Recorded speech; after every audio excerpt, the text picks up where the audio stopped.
My Voice is a chance for those who have struggled with addiction, homelessness, depression, and domestic violence to have a candid conversation about their life experience, current situation, and future goals and aspirations.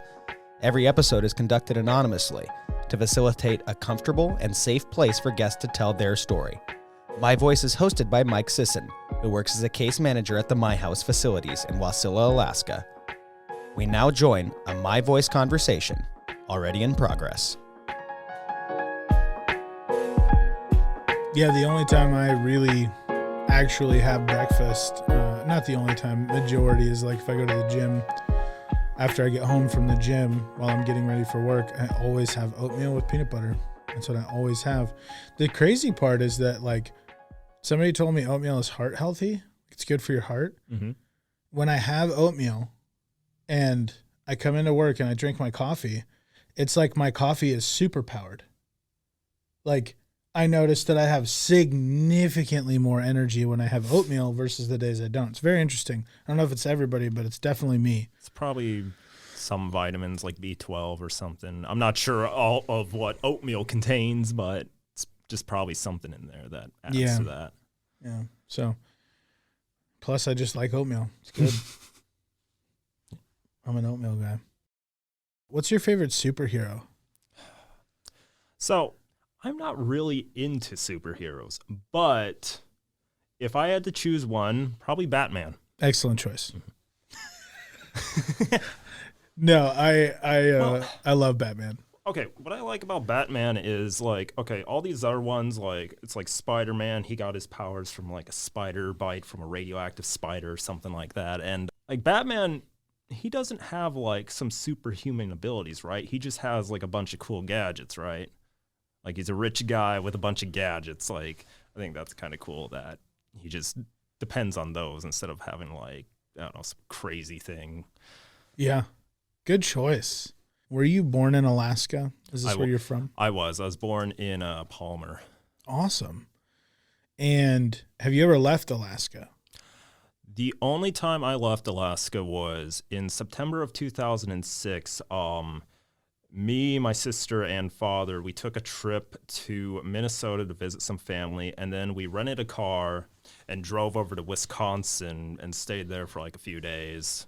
And then I think the whole trip was like 3 weeks, and then we headed back. And I have not been out of state since then or anywhere else out of Alaska.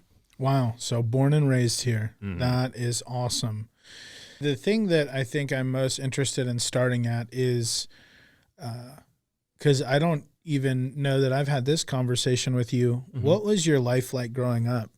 Tell me about your home life growing up and things you experienced and all of that. So I would say I had a pretty good childhood. We were just general middle class, not super rich, but not like in poverty or anything. I would say I got along with both my parents quite well. Sometimes my father would get upset, he might yell at me for something, but it would never go beyond that. But no, I would say generally, like, I had a good childhood. I would say the worst part about my childhood was, when I was 16 and my father passed away. But like other than that, I would say I generally had a very good childhood. Okay. Did you have any siblings? Yes, I do have a sister named Courtney. All right. So is the two of you growing up? I'm interested to know what took place in your life that brought you to my house. Okay. So I'm going to start at the point my father died. Perfect. Because I feel like that is where things started shifting, like from good to bad. For a couple of years, it was just kind of like, and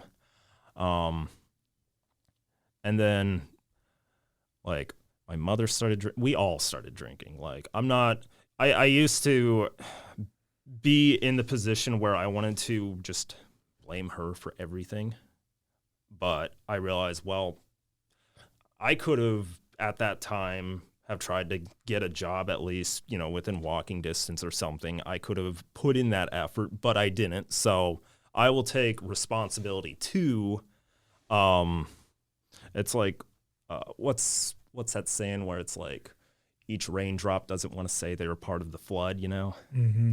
So, but eventually, like the house got foreclosed on, and then we made like some deal or something, and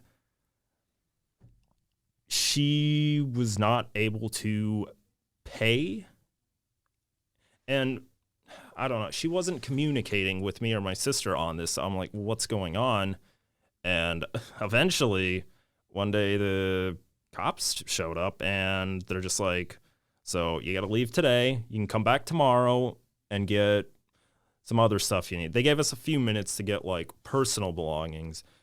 The next day, so in this house that I grew up my entire life in at that point, and just so for a time range, like I was 22 at this point. And whoever was the owner of the house now, we had a total of 1 hour to get what we could. Wow. So, I mean, I would say we did a pretty impressive job within that hour, but of course, it is impossible to completely move out of a house that you've been living in for over 2 decades. It's impossible to get all that out in an hour, you know? Absolutely. And so we moved to my uncle's place, and we had lived there for a year. Now, the situation there, so, like, I love my uncle and my aunt, my cousins and stuff.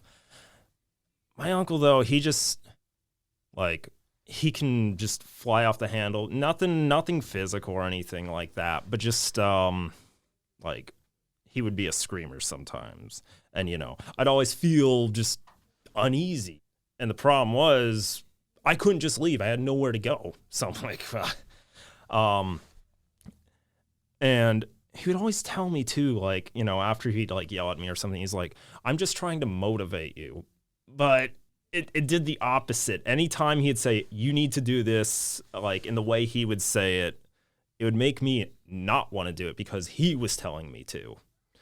Like, if somebody else told me, then I probably would have had no problem doing it. But it was just because it was him telling me, I didn't want to do what he told me at times, just because it's like, well, even when I do things you tell me, you're just going to find another thing. Yeah. So the one thing I did do during that year was I did get my GED. I went to 9-star. Great job. Yeah. Congratulations. Thank you. A little bit late, but congratulations. Yeah. That's what I said to my uncle, though. I'm like, well, better late than never. No, I mean late on my congratulations. Not on you getting it, but on me congratulating you. Okay. Because I didn't know you at that point. Oh, I gotcha. But so like after like a year, I still didn't have a job at this point. But after like a year, because my mother had lost another job she had, and she wasn't telling my uncle. Well, he found out, and he was just kind of done with us, so we got kicked out.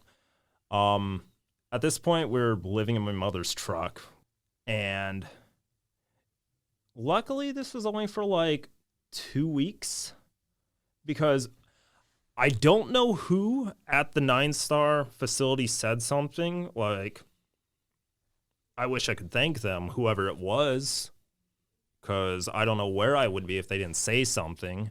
But they, you know, they noticed, okay, they're obviously, they don't have a house, like, and I think it was Matt. Yeah, he came by and he told me, hey, so we could get you into housing today. So now I was presented with a weird, difficult choice, because I could stay and be with my mother and sister, but I'd still be in the truck. Or I could get in the housing. Now, if it was just me, like, in that situation at the time, like, it would have been easy. Just, yeah, throw me in housing. But I was apprehensive about leaving them because I'm like, well, what are they going to do? Right. But I thought on it, and I'm like, this might be the only chance I have. Even though it's difficult, I have to do it. I just have to swallow my fear and apprehension and just go for it. Excellent choice. So I did. I don't remember how many days after I got in housing, I started working at the boutique. So I guess I'll stop there because you were asking how I got into the housing. Yes. So I'm going to stop there. Perfect. That's excellent because I actually want to touch on a couple of things. For starters, you did not grow up in a household that you had a high amount of trauma or abuse or drug use. You've pretty much said you've grown up in a, relatively speaking, I mean, really, like, what is normal? But for just the lack of a better term, you had a normal upbringing up until the age of 16. Yeah.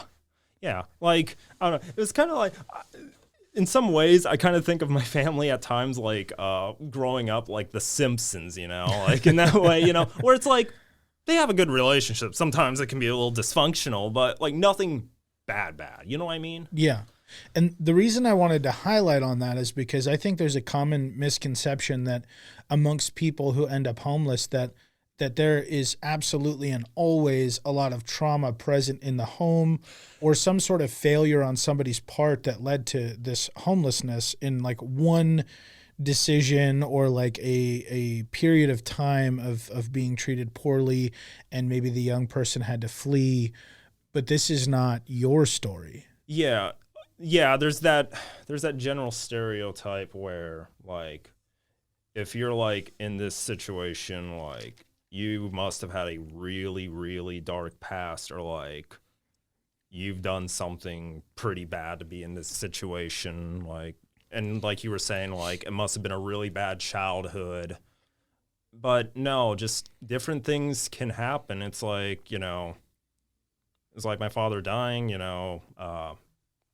my mother fell into depression. Like we all did, Yeah. Like, so that was the other thing. So I don't want to make light of you losing your father because that is a big deal. But up until that point, generally speaking, you hadn't experienced any like super like strong adversity or big traumas, and then that hit you.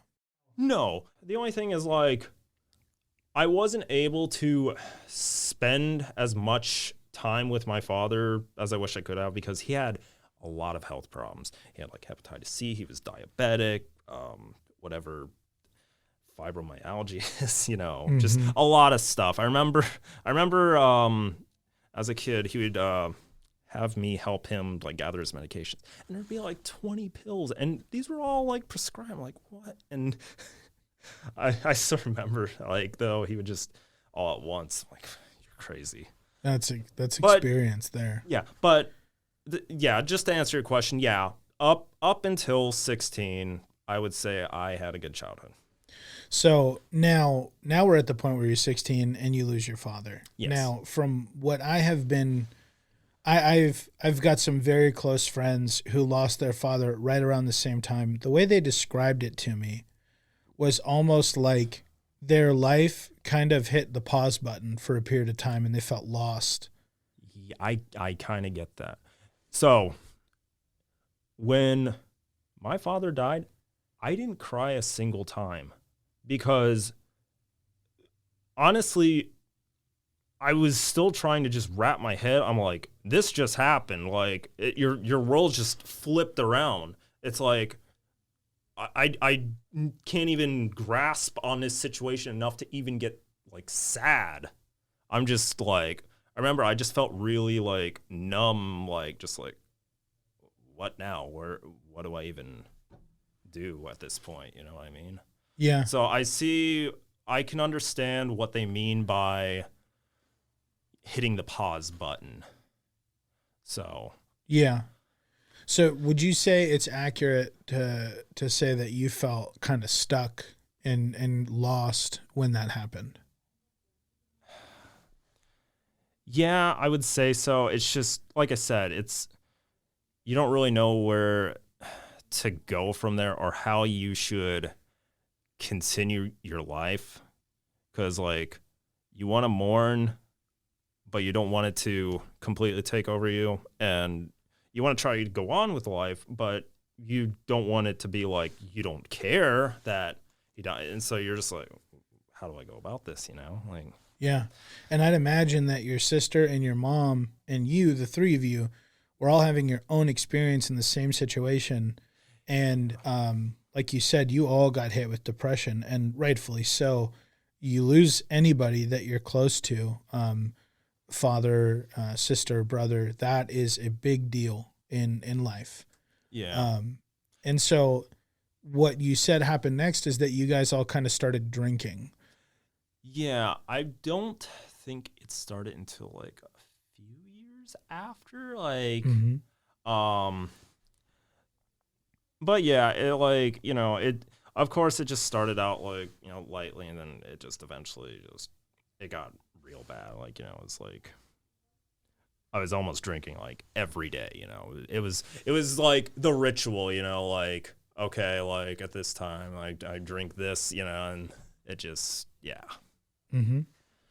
And can you recall, or to like the best of your ability, did you start drinking alcohol like intentionally to try to help with the process, or were you sort of just kind of like, well, hey, I don't know what to do, so I'm just going to do this? I think it started out as, here's like this new thing to try, because I didn't do like any other drugs. So it's like, okay, like here's something, this is interesting. This is something that intoxicates you. Like it's an interesting new experience.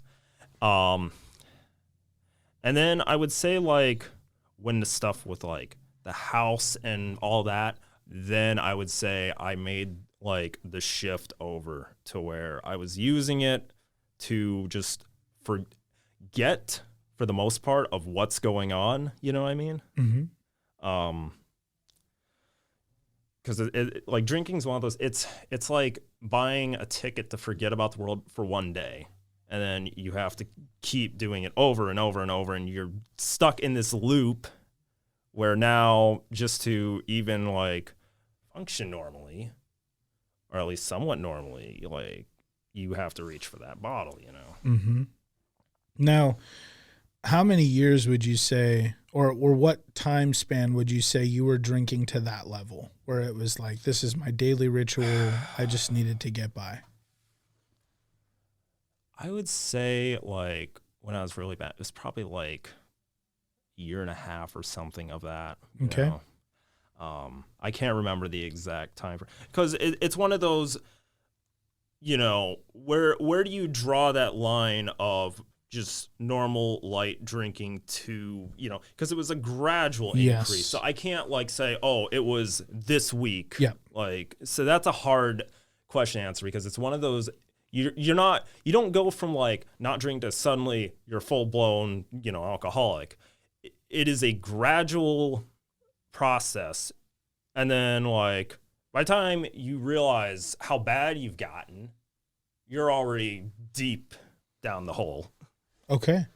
At what point did you realize you needed to quit? Were you still in the house? Were you in the truck by that point?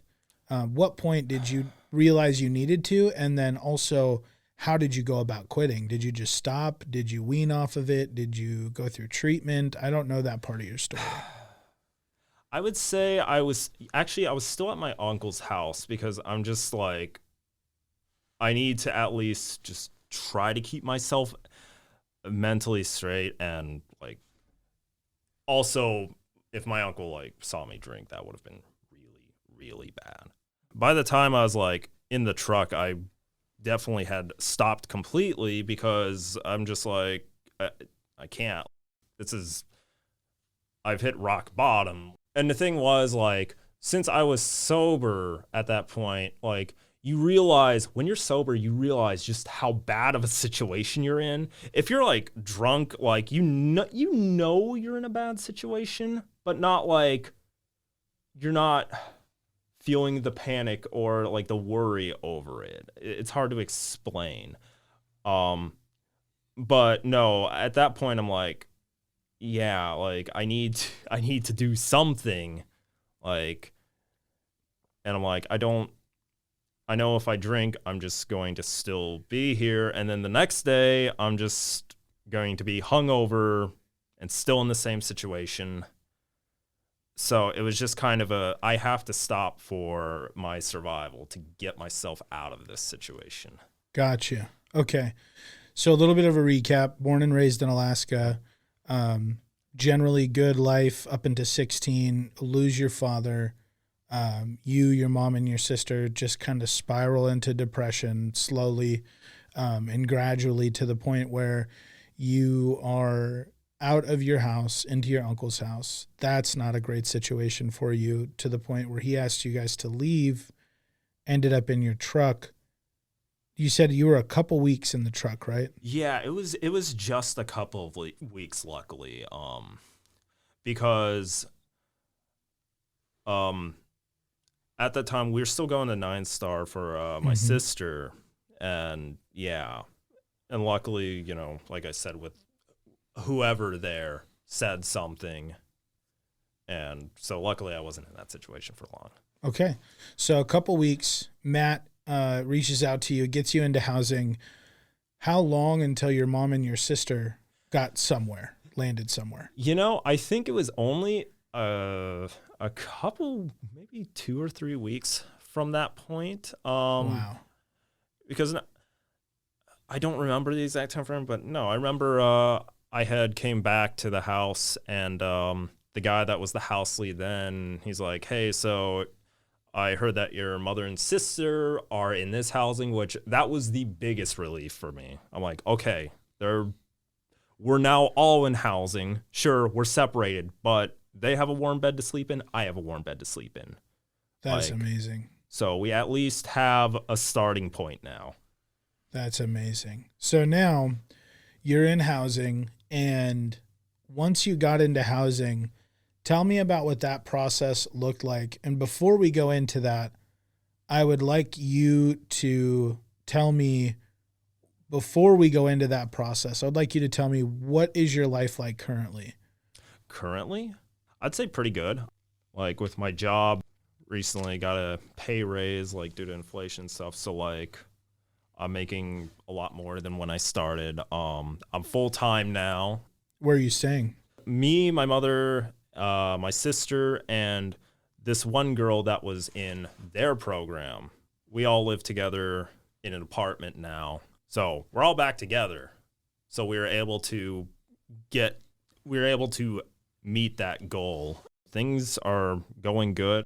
My mother has like a full-time job in the program that she was a part of. My sister has a job. We all have jobs.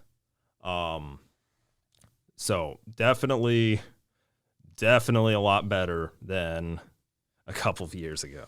That's amazing. All right, now let's rewind back to, you got into housing, you found out your mom and your sister were in housing, huge relief. Now tell me about the process from that point into current. How did that turn out? What did you experience? What did you do? All of it. Go for it. So let's see. I was working at the boutique for like 6 months until I met the amount that I could make. I think it was 5,000. I don't know if that's changed. Through the internship. Yes. Yep. Through the training, which by the time that was coming up, I was already hired at my new job. So that, like, it was a smooth transition. Nice. Which that was around the time that COVID was starting. I remember I had worked like a week at my work before I had to start like wearing a mask and stuff. And then let's see. So that was part-time. At some point during, I think that time, or maybe a little after I started working at my new job, my mother was made the house leader of her house. Like during that time, my sister got her job. And then like, I'd say like 6 months ago, we started the process of looking for an apartment. We finally found one. And then at this point, my mother, was working full-time for the program. Then I got full-time just after moving into the new place. As far as, I guess my experience within the program, really excellent. The fact that I was able to get my first job through this program, and then I was given an offer by you guys to go to the NIT trade school for an admin assistant program, which I took that, and you guys completely paid for it, which I'm very thankful for. And so I graduated from that program. And then after, I was in need of a car, which through NIT as well, through you guys, I got my license. And then not too long after, Michelle gave me one of the cars they had in the lot there, which I'm still driving that. That's amazing. I've had to make some repairs to it here and there, but it's still going strong. It refuses to die. Wow. But yeah, and then a few times I had moved to different houses. There was me and another guy that was in my program. Since we were doing good, we were moved into another house for okay, here's for people that are doing well. They're doing what they're supposed to do. So this is kind of just a step up, a little bit of a loosening of the rules, We've shown that we can be trusted. And so I was there for, I want to say 3 months or something. And the house leader at the house that I was at before had left, so Justin offered me the house leader position. So I took that, and so I was house leader until the point that we moved out. This is right around the time where I started working here, Yes. and I started getting to know you. And not at the time, I knew none of this about you because, I hit the ground running here like I usually do when I start a new job. And what I think was fascinating for me is that I didn't know where you came from, how you got to us until after you moved into your new apartment, which you're sharing with your mom and your sister, like you said. So you had very little on my background. Correct. I just Really? knew who you were in the moment. And when I met you, at the time I met you, you were just hitting home runs. You were following the rules. You were showing up to work. You were doing everything that was required of you as part of this program. And it was beautiful to me because Michelle, from the time I started, was always saying that same phrase, like, we're a hand up, not a handout. We're a hand up, not a handout. I like that, yeah. And you at that time were my visible proof of that because you were working the program the way it's supposed to be worked, getting elevated through it, and eventually becoming to the place where you were in independent housing, a full-time job. You moved up in your job position. You took advantage of everything that was thrown at you, and opportunities that were given to you here, all the way to the point where now here you are in your current present life, not sleeping in a truck, not drinking every day in a depression, but the complete opposite side of the spectrum, not just you, but your mom and your sister. Obviously nobody can go back in time and say, if you hadn't made that decision, then you'd still be there. But I think that it's profound that not long after you took that shot and you were scared to, and you did it anyway. Oh, yeah. That your mom and your sister landed into a program and all three of you ended up becoming to this place where you're at now. I do have one question for you. Yeah, go for it. We got a lot of things from you. Now, you completely, through the time I'd known you, you've always been adamant about expressing your gratitude and your thankfulness the whole time you've been here, which to me is important to note because there are people who utilize programs, in my experience, different places I've worked over my life, not here, not one specific place, but just generally speaking, people can become entitled at a certain point after receiving handouts. I don't see that since I've been working here, because what I truly see is the people doing what they're supposed to and following the rules and taking the steps and doing the work are the one who get the opportunities, which is a hand up, versus the person who just wanted a warm bed, wants to do nothing else. They're not put on the list for these opportunities because of our mission statement. Mm-hmm. They have to put in the work. They have to do their part, which is what you did. Yeah, it's like, yeah, I wanted a warm bed, of course, but I also knew, okay, I'm going to have to put some effort in on my part to keep that warm bed, you know? I can't just sit and do nothing. And you did so well that you were made a house lead, which is not a role that we give out lightly. Mm-hmm. We are very selective over who we choose to be the house lead. My question for you, and this will just kind of land the plane for us. Before I do, again, just a recap.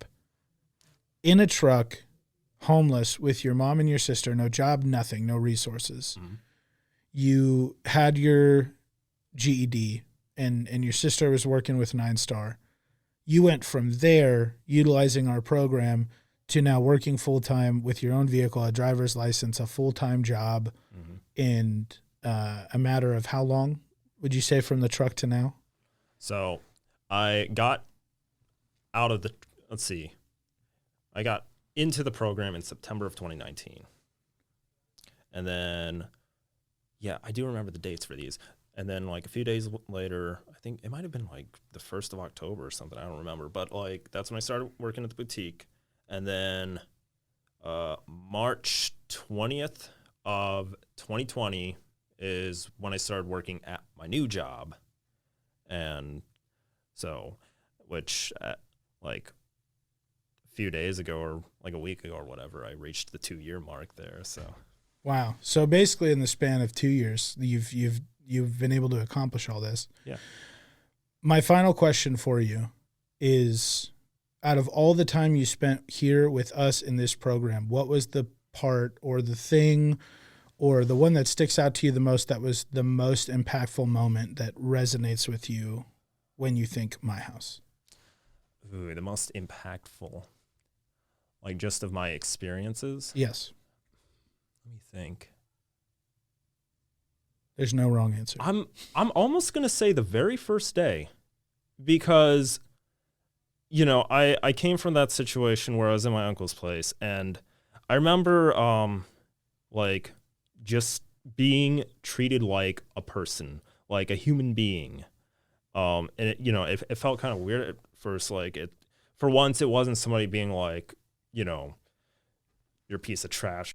So that really impacted me. And I remember the first day in the housing, when Justin was showing me around the house, one of the rooms was a little messy. It needed cleaning.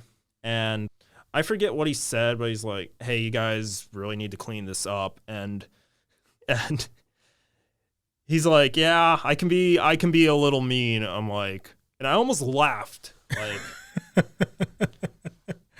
I think he might have said something else, but something along those lines. And I'm like, that's what you consider mean?